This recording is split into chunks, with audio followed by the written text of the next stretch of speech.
শিক্ষার্থীদের সঙ্গে স্থানীয়দের সংঘর্ষের ঘটনায় মামলা করেছে চট্টগ্রাম বিশ্ববিদ্যালয় প্রশাসন। রোববার রাতে হাটহাজারী থানায় মামলাটি করা হয়। মামলায় ৯৮ জনের নাম উল্লেখ সহ আরও ১,০০০ জনকে আসামি করা হয়েছে। বিষয়টি নিশ্চিত করেছেন বিশ্ববিদ্যালয়ের রেজিস্ট্রার। এদিকে সংঘর্ষের পর থেকে ক্যাম্পাসে উত্তেজনা বিরাজ করছে। জোবরা গ্রাম সহ আশপাশের এলাকায় আজ রাত ১২টা পর্যন্ত বহাল রাখা হয়েছে ১৪৪ ধারা। বিশ্ববিদ্যালয়ে ক্লাস চালু থাকলেও শিক্ষার্থীদের উপস্থিতি কম। বৃহস্পতিবার পর্যন্ত সব বিভাগের পরীক্ষা স্থগিত করেছে কর্তৃপক্ষ। পাশাপাশি পরবর্তী করণীয় নির্ধারণে বিশ্ববিদ্যালয়ে চলছে জরুরি সিন্ডিকেট সভা। গত ৩০ আগস্ট এক ছাত্রীকে হেনস্থার জেরে শিক্ষার্থীদের সঙ্গে স্থানীয়দের সংঘর্ষে চবি উপাচার্য প্রক্টর সহ হাজারেরও বেশি শিক্ষার্থী আহত হন। পরে অপ্রীতিকর পরিস্থিতি সামাল দিতে ১৪৪ ধারা জারি করে কর্তৃপক্ষ।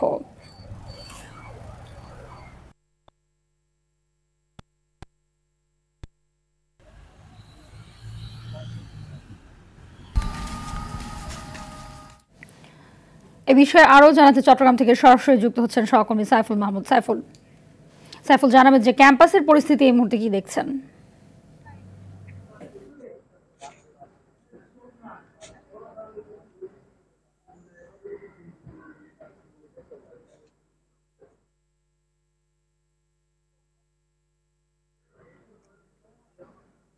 জি হাবিবা, আসলে আপনি যেমনটি বলেছেন, গত ২ দিন চট্টগ্রাম বিশ্ববিদ্যালয়ের শিক্ষার্থীদের সাথে আসলে গ্রামবাসীর যেই সংঘর্ষের ঘটনা ঘটেছিল, আসলে সেই সংঘর্ষের রেশ ধরেই কিন্তু চট্টগ্রাম বিশ্ববিদ্যালয়ের পরিস্থিতি কিন্তু থমথমে অবস্থা বিরাজ করছে এবং বেলা ৩টার দিকে কিন্তু শুরু হয়েছে সিন্ডিকেট বৈঠক। এই সিন্ডিকেট বৈঠকে যোগদান করেছেন চট্টগ্রাম বিশ্ববিদ্যালয়ের যারা সিন্ডিকেট সদস্য আছে তারা, এবং একই সাথে সেনাবাহিনীর সদস্য, পুলিশের ঊর্ধ্বতন কর্মকর্তারা এবং বিভাগীয় কমিশনার, তারা সবাই যোগদান করেছেন।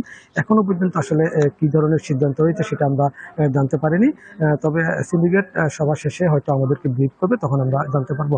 তবে একটা বিষয় জানিয়ে রাখি, সেটি হচ্ছে যে গতকাল রাতেই কিন্তু ৯৮ জনের নাম উল্লেখ করে এবং ১,০০০ জনকে অজ্ঞাত আসামি করে একটি মামলা দায়ের করেছেন বিশ্ববিদ্যালয় প্রশাসন। ইতিমধ্যে কিন্তু আসলে পুলিশ প্রশাসনের পক্ষ থেকে কিন্তু জানানো হয়েছে আসলে তারা মামলাটি এখনো পর্যন্ত গ্রহণ করেনি। তবে এই ২ ধরনের কথাবার্তা আমরা পেয়েছি। বিশ্ববিদ্যালয় প্রশাসন বলছে তারা মামলা করেছেন, আর পুলিশ প্রশাসন বিশেষ করে হাটহাজারী থানার ওসি তিনি বলছেন তারা এখনো মামলাটি গ্রহণ করেনি। আসলে ২ ধরনের কথা বলার কারণে এখানে যারা শিক্ষার্থী আছে তারা কিন্তু বিভিন্ন সময় মিছিল দিচ্ছে এবং তারা মিছিল দিয়ে জানানো দিচ্ছে যে বিশ্ববিদ্যালয় প্রশাসনের পদত্যাগ চাচ্ছেন তারা। যেহেতু গত ২ দিন হয়ে গেছে এখনো পর্যন্ত এটার কোনো শুরু হয়নি, আসলে কবে নাগাদ এটার শুরু হবে সেটাও কিন্তু বোঝা যাচ্ছে না। আমরা কথা বলেছিলাম প্রভিসি অ্যাডমিনের সাথে, তিনি বলল আসলে তাদের লিস্ট অনুযায়ী ৪ শতাধিক শিক্ষার্থী আহত হয়েছেন এবং এর মধ্যে গুরুতর হয়েছেন ৪ জন। একজনকে ঢাকা পাঠানো হয়েছে আইসিইউতে এবং আরেকজনকে চট্টগ্রামের আইসিইউতে ভর্তি করা হয়েছে। আসলে যেই কারণে আসলে ঘটনাটি ঘটেছে সেটির সুষ্ঠু তদন্ত চাচ্ছে গ্রামবাসী এবং শিক্ষার্থী উভয়ে চাচ্ছে আসলে এটি একটি সুষ্ঠু তদন্ত করা হোক। যেহেতু চট্টগ্রাম বিশ্ববিদ্যালয়ের শিক্ষার্থীদের সাথে আসলে গ্রামবাসীর দফায় দফায় সংঘর্ষ হয়েছিল এবং এই সংঘর্ষে আসলে কেন প্রশাসনের ভূমিকা ছিল না কিংবা আইন শৃঙ্খলা রক্ষাকারীর ভূমিকা ছিল না, আসলে এটা নিয়ে প্রশ্ন উঠেছে। যেহেতু ঘটনা ঘটেছিল তার পরের দিন আসলে দুপুর ১২টা থেকে ৪টা পর্যন্ত আসলে দফায় দফায় সংঘর্ষের ঘটনা ঘটে। তখন কিন্তু আইন শৃঙ্খলা রক্ষাকারী বাহিনী কাউকে দেখা যায়নি। আইন শৃঙ্খলা রক্ষাকারীর বাহিনীকে যদি আসলে দেখা যেত তাহলে হয়তো পরিস্থিতি শান্ত থাকতো বলে অনেকেই মনে করেন। তবে এই মুহূর্তে কিন্তু আসলে পরিস্থিতি থমথমে অবস্থা বিরাজ করছে। যদিও ক্লাস খোলা, অন্যান্য সব ধরনের পরীক্ষা বৃহস্পতিবার পর্যন্ত বাতিল করা হয়েছে, কিন্তু শিক্ষার্থীরা কিন্তু কেউ কিন্তু ক্লাসে উপস্থিত হচ্ছে না। তারা কিন্তু এক ধরনের চাপা উত্তেজনা নিয়ে কিন্তু বিশ্ববিদ্যালয় ক্যাম্পাসে অবস্থান করতেন এবং ২ নম্বর গেট এলাকার আশেপাশে যেই গ্রামটিতে আসলে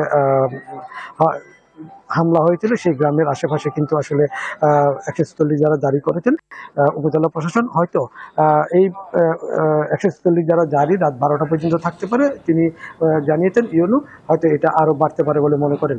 এই ছিল হাবিবা আমার কাছে বিশ্ববিদ্যালয়ের সর্বশেষ সংবাদ। জি, ধন্যবাদ আপনাকে।